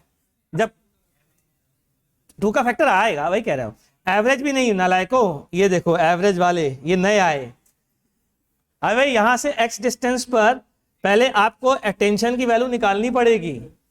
वो निकालने के बाद उससे स्ट्रेन निकालना पड़ेगा, फिर चेंज निकालना पड़ेगा और फिर इंटीग्रेट करना पड़ेगा. पहली चीज. दूसरी चीज, स्ट्रेन रॉड में यूनिफॉर्म होगा ही नहीं क्योंकि अलग अलग पॉइंट पर अलग अलग टेंशन होगा, तो अलग अलग स्ट्रेस होगा, तो अलग अलग स्ट्रेन होगा, तो स्ट्रेन का कोई मीनिंग ही नहीं होगा पूरी रॉड के लिए. समझ में आ गई बात? ठीक. मैं एक्चुअली में उससे वो कुछ और समझ गया था क्वेश्चन को, चेंज इन लेंथ समझ गया था. हाँ भाई, थर्ड में कोई और डाउट? फोर्थ नालायक थप्पड़ खाओगे. साफ साफ तो लिख दिया उसने कि उसे क्या मानना है, वी मानना है. उसके बाद फिर क्या बचा बच्चों? अगर उसे वी मानना है तो ये हो गई एक लेंथ, ये हो गई दूसरी लेंथ, दोनों का डिफरेंस बाइनोमियल अप्रोक्सीमेशन से. अरे ये ऐसा है ना, तो ये हो गई एक लेंथ, ये हो गई दूसरी लेंथ. हाइपोटेनस की लेंथ और बेस की लेंथ का डिफरेंस निकालना है बाइनोमियल अप्रोक्सीमेशन से. आ गया समझ में? अच्छा, हो गया था तेरे से? नहीं गधा. ये है सबसे बढ़िया क्वेश्चन. 5th हो गया. अरे शाबाश लड़के, 5th हो गया. वो तुम लोग खतरनाक हो यार. वो तो है सर, क्या है, तारीफ मत करिए, है तो है ना. गजब है यार. मतलब 5th one of the finest question जो इस चैप्टर का हो सकता है. बहुत बढ़िया क्वेश्चन. कितने लोगों से हो गया? हाथ रेस करें. क्या यार, इनकी तो फोटो वोटो मेरे साथ खींचनी चाहिए, इसलिए क्योंकि हम बड़े आदमी हो जाएंगे. चलिए ठीक है, देखते हैं 5th क्वेश्चन. पढ़ लीजिए जरा जल्दी से.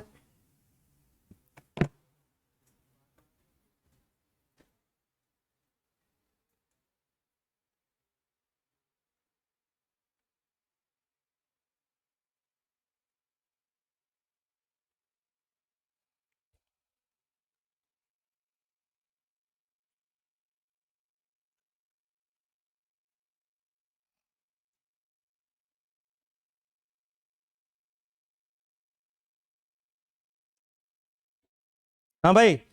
If density of material of rod at cross section 1 is 9 gram per centimetre cube, find density at cross section 2.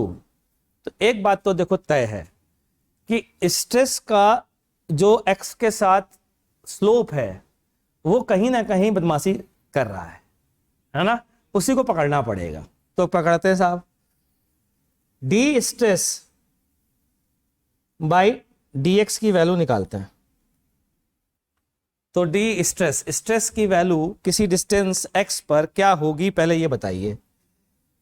अगर ये एक्सीलरेशन a से जा रहा है तो यहां से x डिस्टेंस पर क्या कह सकता हूं कि इतने मास को खींचने वाला जो टेंशन फोर्स होगा वही फोर्स होगा.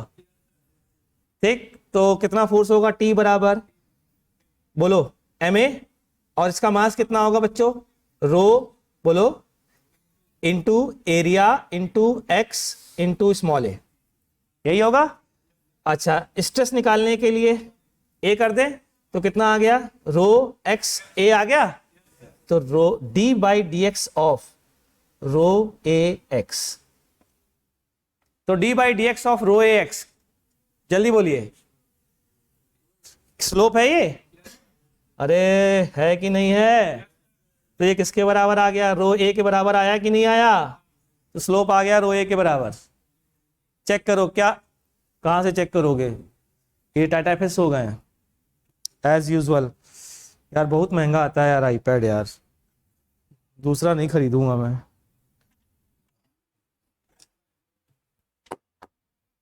पता नहीं इसकी बैटरी को क्या हो गया यार। यहाँ बैटरी वैटरी चेंज हो जाती है क्या? तुम लोग बड़े लोग बताओ जरा, है? बड़े लोग हो चाहे ना हो, जानकारी तो पूरी रखते हैं। आईपैड की बैटरी बताओ भाई कहाँ चेंज होगी? अच्छा, एप्पल सेंटर पे होगी। ये जो इंफॉर्मेशन दी है इसमें मेरे मार्गदर्शन कर दिया मेरा तो कसम से। चलिए जी देखते हैं साहब।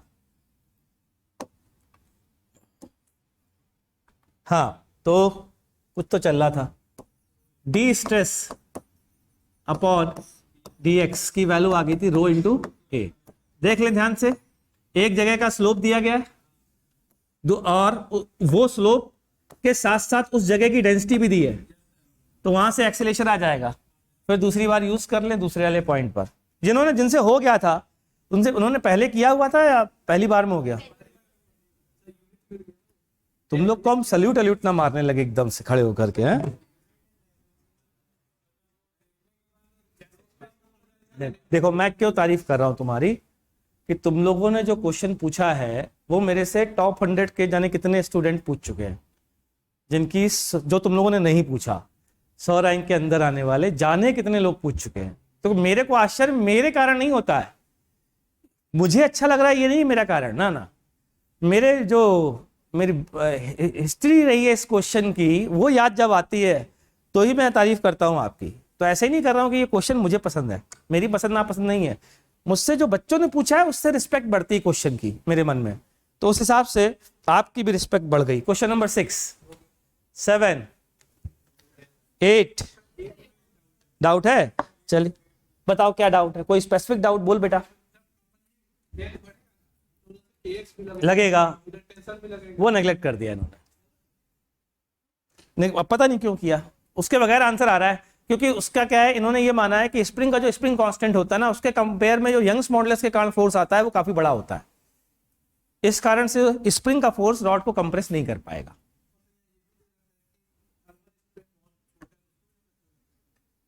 है क्या बात कर रहा है फिर तो? रुको रुको रुको, पढ़ने तो मैं शायद कोई और क्वेश्चन समझाऊं।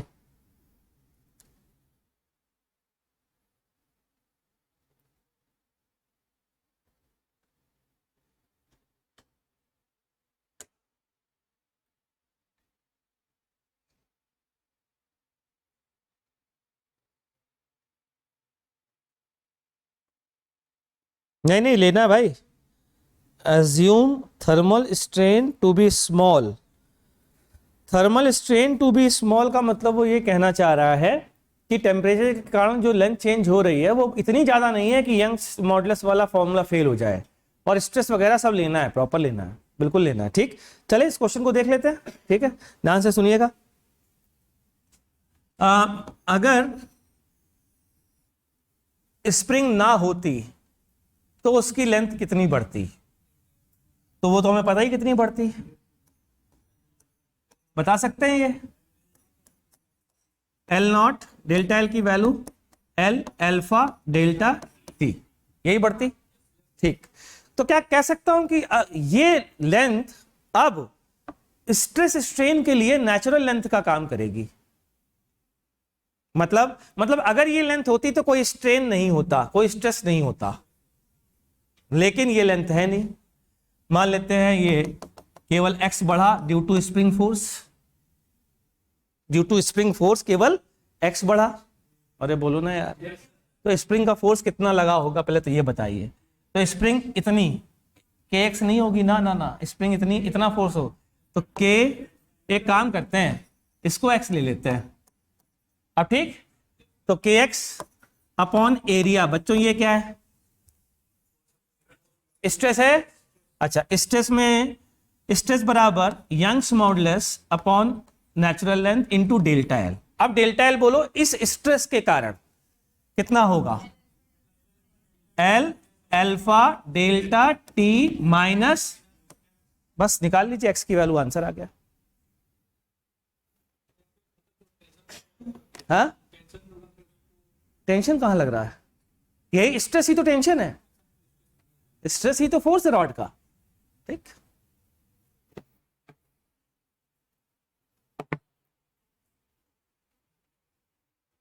देखो बच्चा, ठीक है, क्वेश्चन नंबर 9, हाँ भी लिख सकते हो, लेकिन जनरली वो लेंथ लिखी जाती है जो एक्चुअल में इनिशियल होती है, हमेशा ध्यान रखिए, ठीक। तो एक्चुअल में इनिशियल तो एल ही थी। यहां पर एक्स जो है वो टेम्परेचर बढ़ने पर जो नेचुरल लेंथ होनी चाहिए थी उससे कितना कंप्रेस किया गया, दैट इज एक्स। क्लियर, ठीक। ठीक भाई, बढ़े आगे, ठीक है। तो बताइए, एक मिनट यार, ये कुछ गड़बड़ नहीं कर रहे हैं अपन, केवल एक्स ही तो आएगा यहां पर। नहीं नहीं, यही तो सही है, एल अल्फा डेल्टा टी। क्या लिखा था यहां पर, स्ट्रेस, स्ट्रेन, स्ट्रेन कितना आएगा,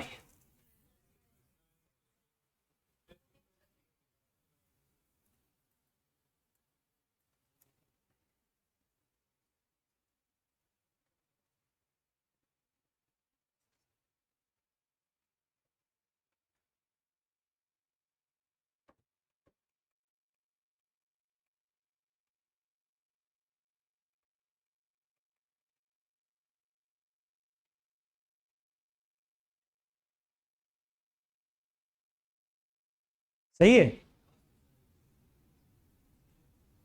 यार। स्ट्रेन तो यही होगा ना, केवल एक्स जो कंप्रेस किया गया है, हैं? एक्स तो, हाँ स्प्रिंग तो एक्स कंप्रेस कर रहा है, तो स्ट्रेन तो एक्स एक्स ही तो होगा, चेंज इन लेंथ डेल्टा।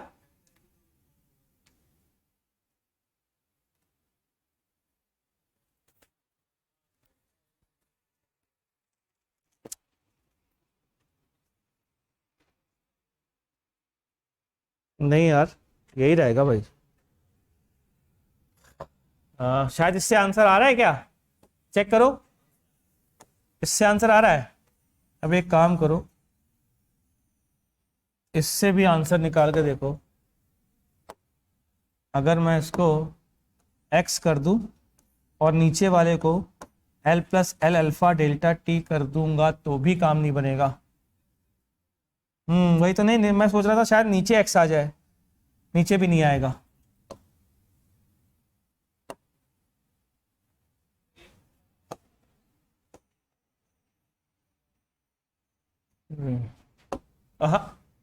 जबरदस्ती आंसर नहीं लाएंगे।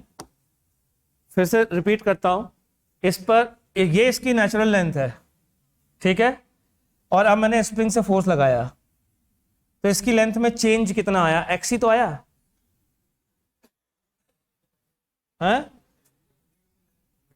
हाँ, वो उसकी नेचुरल लेंथ होगी ना अब, ठीक। अब उससे कितना कंप्रेस किया है, एक्स, तो यहां तो y into x upon l ही तो आना चाहिए। कट जाए कट जाए, उससे मतलब नहीं है, गलत, अपन गलती क्या कर रहे हैं पकड़े। हाँ, स्प्रिंग तो एक्स ही कंप्रेस हुई होगी, गारंटी है। अच्छा नहीं, हाँ इधर आएगा चेंज, बिल्कुल सही कह रहे हो, ये स्प्रिंग का कंप्रेशन होगा ही नहीं, कंप्रेशन पहले स्प्रिंग इतनी कंप्रेस हुई होगी और फिर स्प्रिंग इतनी रिलैक्स हुई होगी, तो स्प्रिंग का कंप्रेशन ये आएगा। अरे स्प्रिंग तो इस समय नेचुरल लेंथ पे है ना यार, तो स्प्रिंग का कंप्रेशन देखोगे तो कितना आएगा, के डेल्टा एल माइनस एक्स, इससे ये, ठीक है ना, इससे आंसर आएगा। हाँ बिल्कुल, लेकिन वो मतलब हमें कॉन्सेप्चुअली तो सही होना पड़ेगा ना भाई। पहले आपने इधर वाला, अच्छा पहले मैं इधर वाला एक्स ले रहा था, शायद उसी कारण से गड़बड़ हुई, ठीक ठीक ठीक। क्वेश्चन नंबर 9, 10th में बताओ बेटा क्या doubt. First order radio active reaction याद है, रेडियो एक्टिव की रिएक्शन जो होती थी उसी पर बेस्ड क्वेश्चन बनाया गया है ये।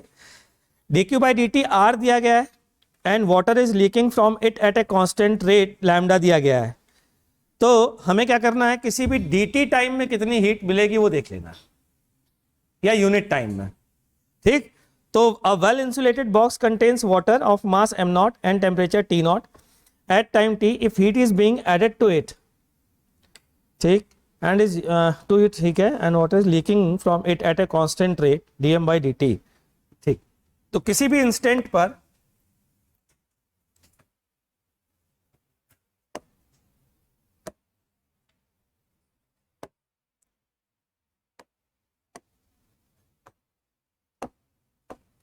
हाँ, किसी भी इंस्टेंट पर बेटा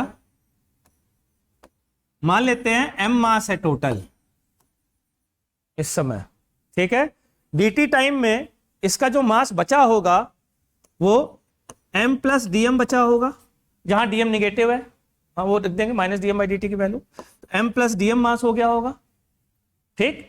इस मास को कितनी हीट दी आपने,